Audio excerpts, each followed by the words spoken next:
নমস্কার, আমি পান্নালাল ব্যানার্জি। এখানে আমরা রিচ হওয়ার টিপস দিই না, আমরা মানি নিয়ে সত্যি কথা বলি।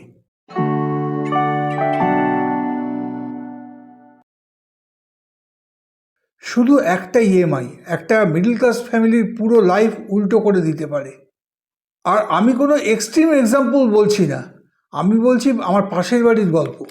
ফ্যামিলি ইনকাম 32,000 টাকা পার মান্থ, ঘর ভাড়া, স্কুল ফি, বাজার সব ম্যানেজ হয়ে যাচ্ছিল। তারপর এলো একটা অফার, স্যার ইএমআই মাত্র 4,800 টাকা, আপনার স্যালারির তুলনায় কিছুই না, বাইক চাই, অফিস যেতে অসুবিধা, স্টেটাসও বাড়বে। ইএমআই স্টার্ট হলো 4,800 to 5,200, ইন্স্যুরেন্স অ্যাড হলো। আর এখানেই সবচেয়ে বড় ভুল, একটা ইএমআই মানে সেভিংস কম, এমার্জেন্সি ফান্ড নেই, ক্রেডিট কার্ড ইউজ স্টার্ট হলো।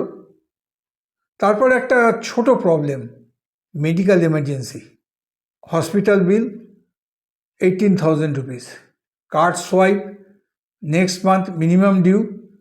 স্যালারি আসার আগেই EMI due date, call, sir reminder.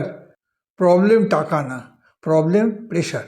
School fees delay, ঘরে টেনশন, ইএমআই পেড হয়েছে বাট লাইফ আনপেইড। ইএমআই খারাপ না, বাট রং ইএমআই রং ইনকামে ডেঞ্জারাস।